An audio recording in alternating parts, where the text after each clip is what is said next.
What's up, everybody? This is the Hedge Mage, and I am back again with another Pauper video. And now that Murders at Karlov Manor has been fully released, I want to start taking a look at some of the cards from this new set that I think have a lot of potential, and kind of also look at the ways that you might be able to play these cards in your decks.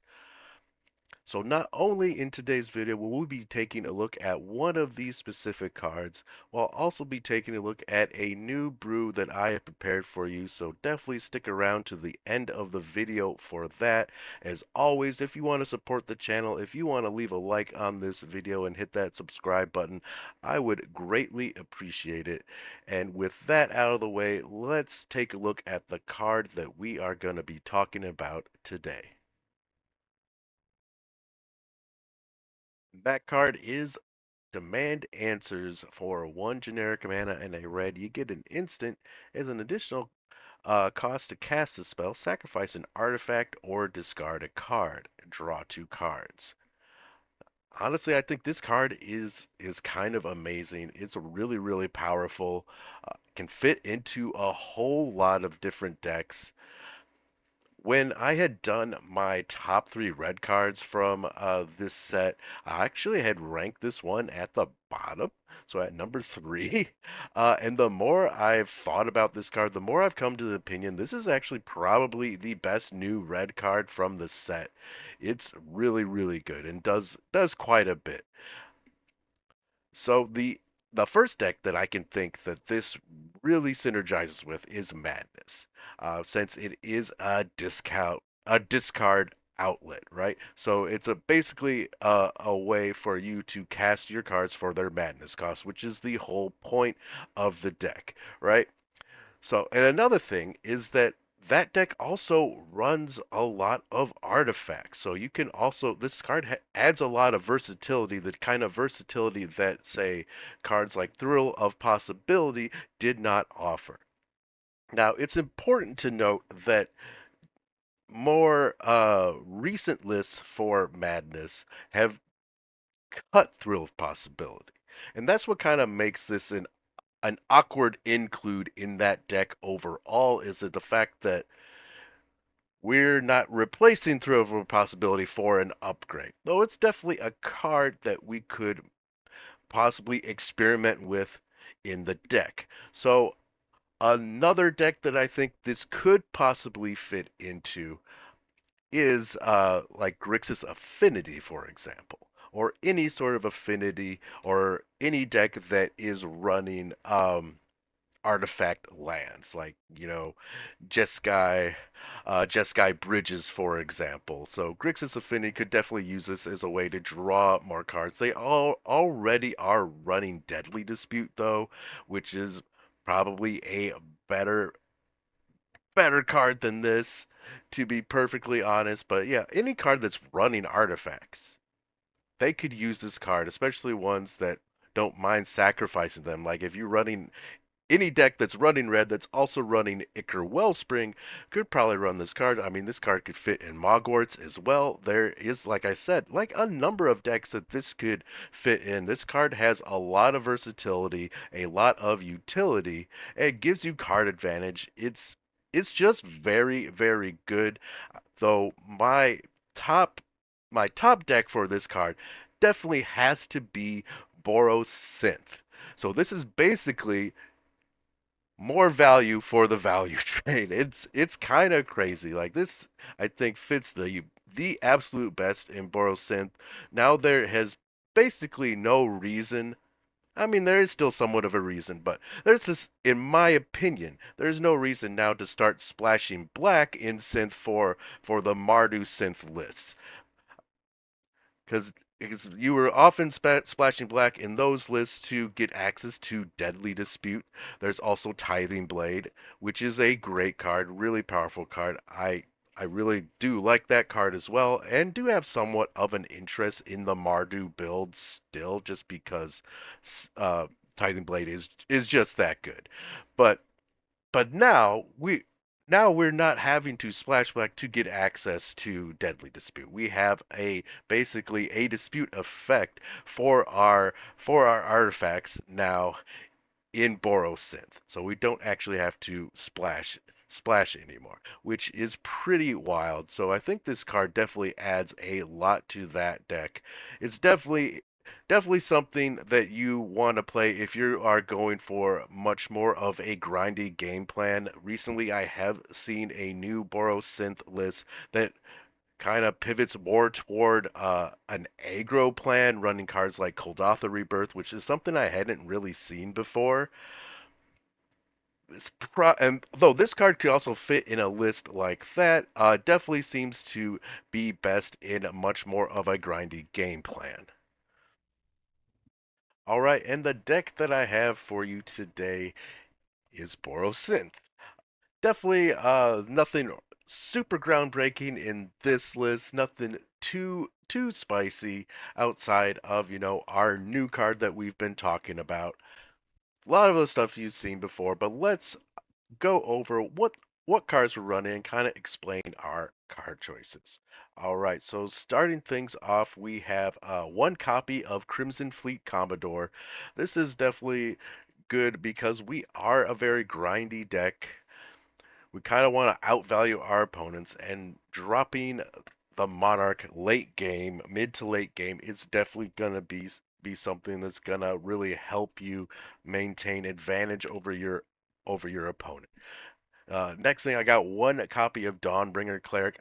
Usually I would run this card in the sideboard, but I am bringing one in just to fight against all that glitters since it has become very dominant in the meta. Azorius Glitters is ever present, so I definitely want to have something mainboard to fight against that deck. It also can kind of help us out against Familiars, since Familiars has been doing fairly well lately. We won't be able to do anything like an instant speed against them, but maybe if they get a little overconfident and pitch their card that they want to combo off with or anything that they want to recur, we can just take that card away from them. Next, I got 4 copies of Glinthawk, 4 copies of Core Skyfisher, and both these cards essentially let us keep the value train going. These are some of the core pieces in the deck, letting us bounce our artifacts or maybe uh, bouncing our lands. Or usually with Core Skyfish, you could bounce the lands, not with the Glinthawk unless it's an artifact land, obviously. So these are kind of some of the core pieces of just Borosynth in general. Next, I got 2 copies of Spirited Companion. This lets us draw cards. And then I got 3 copies of Thraben Inspector. I would kind of want to work the deck so maybe I could have maybe go back up to 4, but I did drop one just to bring in one Dawnbringer Cleric, because I felt like right now with the current metagame, it's a pretty important card to have. So next in our instant pile, I got 4 copies of the card we talked about today, Demand Answers. Also, 4 copies of Galvanic Blast, 4 copies of Lightning Bolt. So that is basically our main removal package, which being Lightning Bolt and Galvanic Blast. Next, in our artifact pile here, I got 1 copy of Barbed Batter Fist. This can provide us a lot of value just by getting a really strong board presence from using cards like Glinthawk and Core Skyfisher. And obviously, the namesake card, Experimental Synthesizer. This is one of the main parts of the deck. One mistake I've seen a lot of players make with this deck is bouncing this too early. This is something you might want to play or bounce maybe mid to late game more often, just to make sure that you are able to use the cards that you turn over with it. And next we got 4 copies of Ichor Wellspring. A lot of lists are also running Lembas right now, but because we are running Demand Answers in the deck, I decided to go a little old school with Ichor Wellspring. Uh, and though I am going to be missing the scry, I am going to be missing the life gain with that. This allows us to draw an extra card with Demand Answers, which I think is pretty important.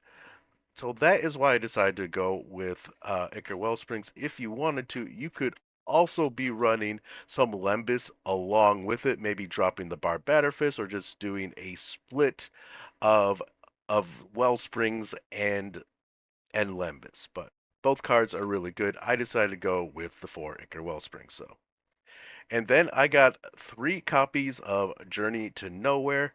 I've often seen this card in the sideboard. I personally, since I do see a fair bit of aggro in my local meta, I want to run more removal main board. So I wanted to bring in 3 Journey to Nowhere and 1 copy of Makeshift Munitions. And this card is a really great way for a Borosynth to sort of end the game out of nowhere by basically sacrificing all your artifact lands and just finishing off your opponent after you have kind of whittled them down with lightning bolts, galvanic blasts, and your core skyfishers and your glinthawks.